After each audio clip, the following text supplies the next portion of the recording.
Hello প্রিয় দর্শক, স্বাগতম মজার গল্প ঘর।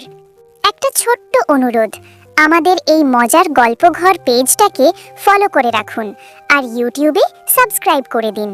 সাবস্ক্রাইব করলে নতুন কার্টুন গল্পের ভিডিও আপনার কাছে সবার আগে পৌঁছে যাবে। চলুন আজকের সুন্দর গল্পটা শুরু করি।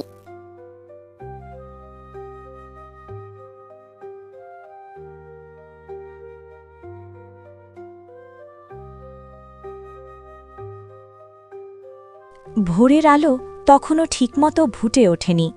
কুয়াশার ভেতর শান্তিপুর গ্রামের কাঁচা রাস্তা যেন সাদা চাদরে ঢাকা।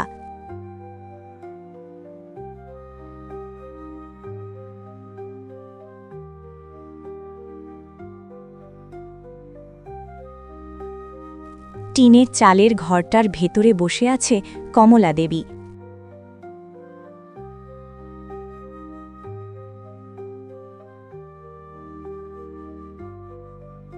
একসময় এই ঘরেই সে বউ হয়ে এসেছিল।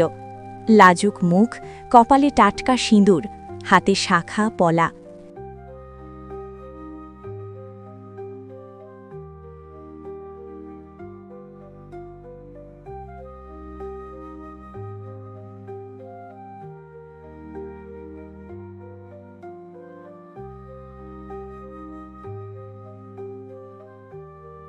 স্বামী হরিপদ দাস তখন বলেছিল, এই ঘরটাই আমাদের রাজপ্রাসাদ। আজ সেই রাজপ্রাসাদে শুধু নীরবতা।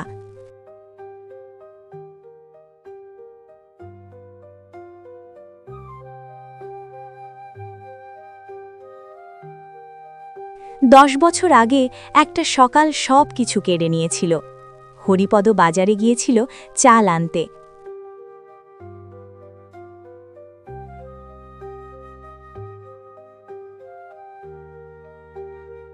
ফেরার পথে মাতাল ট্রাক চালকের ধাক্কা।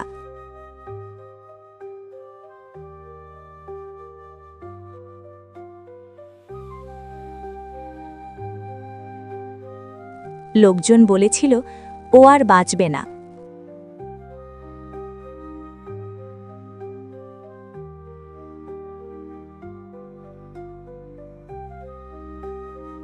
কমলা ছুটে গিয়েছিল।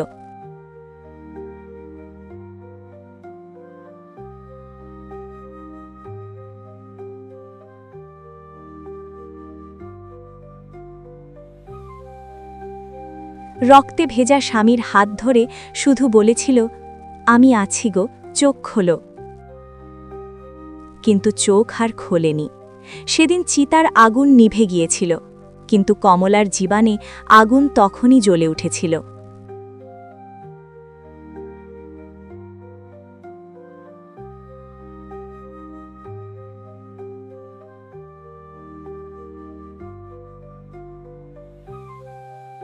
সিঁদুর মুছে গেল, শাখা ভাঙল, রঙিন শাড়ি তুলে গেল বাক্সে। সমাজ তাকে এক নামে ডাকতে শুরু করল, বিধবা।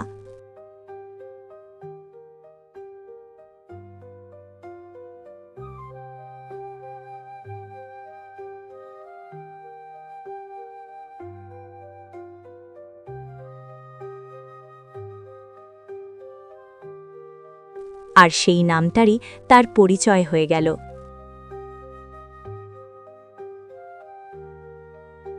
কমলার একমাত্র ভরসা ছিল ছেলে রবি। বাবার মৃত্যুর পর সে দিন রাত খেটে পড়াশোনা শেষ করেছিল।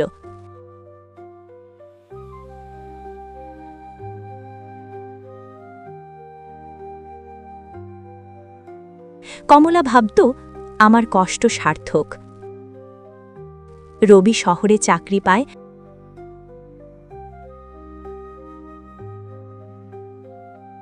বিয়ে করে পিয়াকে।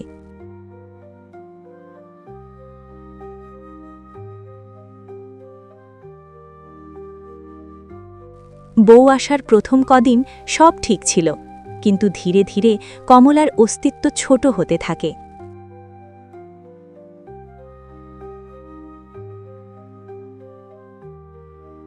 পিয়া শহুরে মেয়ে, তার চোখে এই গ্রাম, এই শাশুড়ি সবই পুরনো।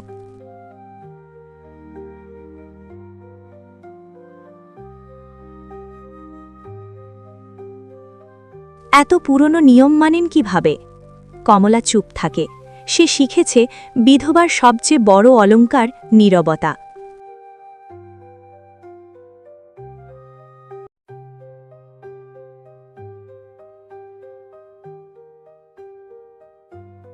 খাওয়ার সময় কমে, কথা বলার সুযোগ কমে, আদর তো আগেই শেষ।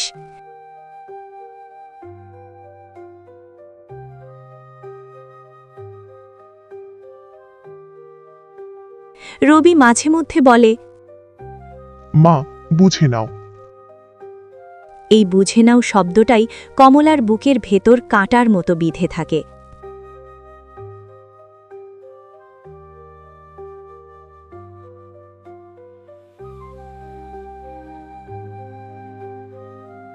পুজোর সময় এলে গ্রামে উৎসব লাগে। ঢাকের শব্দ, নতুন জামা, হাসি। কমলা জানে এই উৎসবে তার কোনো জায়গা নেই। সে সাদা শাড়িতে এক কোণে বসে।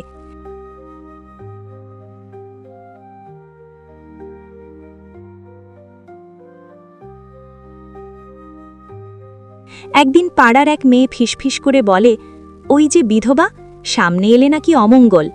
এই কথাগুলো কমলার কানে বাজে, কিন্তু কেউ প্রতিবাদ করে না।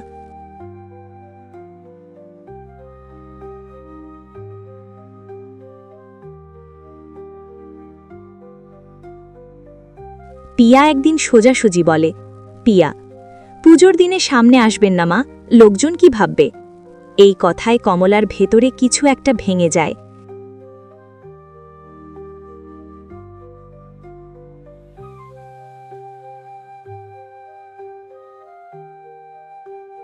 সে ভাবে, আমি কি মানুষ নই?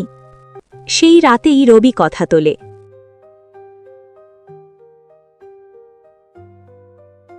মা, আশ্রমে থাকলে তোমার ভালো হবে।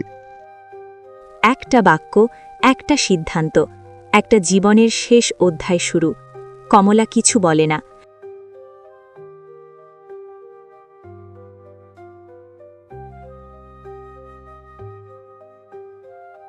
পরদিন ভোরে সে নিজের জিনিস গোছায়, দুটো শাড়ি, স্বামীর ছবি, একটা পুরনো চুড়ি।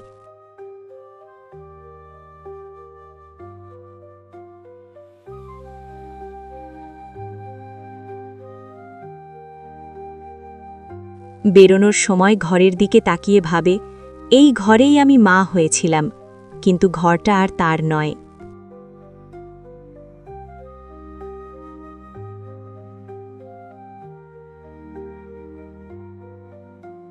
বাস ছুটে চলে।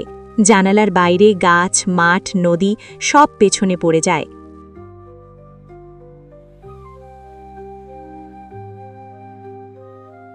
কমলার মনে হয় তার জীবনও এমনই পেছনে পড়ে যাচ্ছে।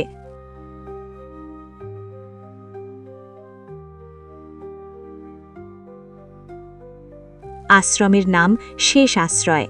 লোহার গেট,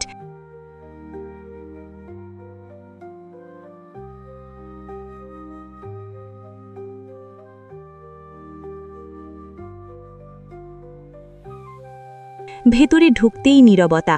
কেউ হাসে না, কেউ জিজ্ঞাসা করে না তুমি কেমন আছো। এক বৃদ্ধা বলে, এখানে আমরা সবাই ফেলে আসা মানুষ। কমলা বুঝে যায় এই জায়গায় কেউ কাঁদে না, কারণ কাঁদলে কেউ শুনবে না।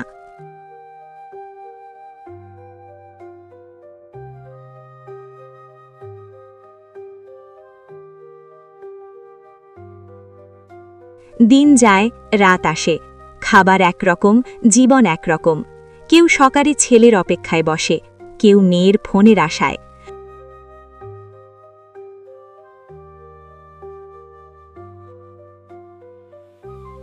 কমলা প্রথম প্রথম ভেঙে পড়ে।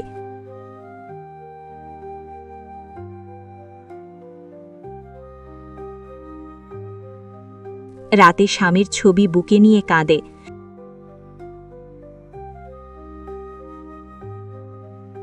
কিন্তু একদিন সে বুঝে যায়, কাঁদলে কেউ ফিরবে না। সে অন্য বৃদ্ধাদের গল্প শোনে। কেউ ডাক্তার ছিল, কেউ শিক্ষক, আজ সবাই শুধু বৃদ্ধ।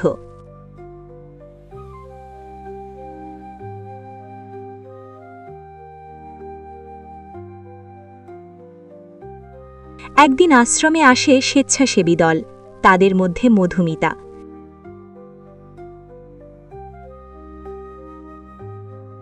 সে কমলার পাশে বসে বলে, মা, আপনার গল্প বলবেন? এই প্রশ্নটা কমলার জীবনে বহুদিন পর আসে। সে বলতে শুরু করে, চোখ ভিজে যায়, মধুমিতারও চোখ ভিজে।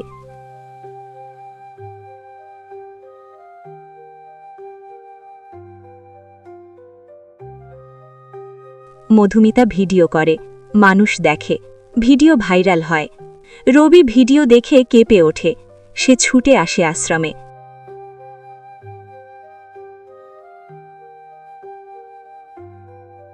মায়ের পা ধরে কাঁদে।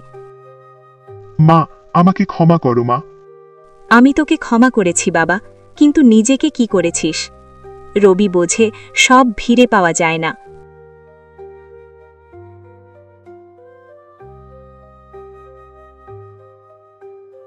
কমলা আর বাড়ি ফেরে না। আশ্রমেই সে নতুন জীবন পায়। নতুন আসা বিধবাদের সে বলে, আমরা অশুভ নই, আমরা মায়েরা। কমলা আশ্রমের উঠোনে বসে, সূর্যের আলো মুখে পড়ে, তার চোখে শান্তি। মায়ের ভাগ্য শুধু সন্তানের ঘর নয়, মায়ের ভাগ্য হল সম্মান নিয়ে বাঁচা।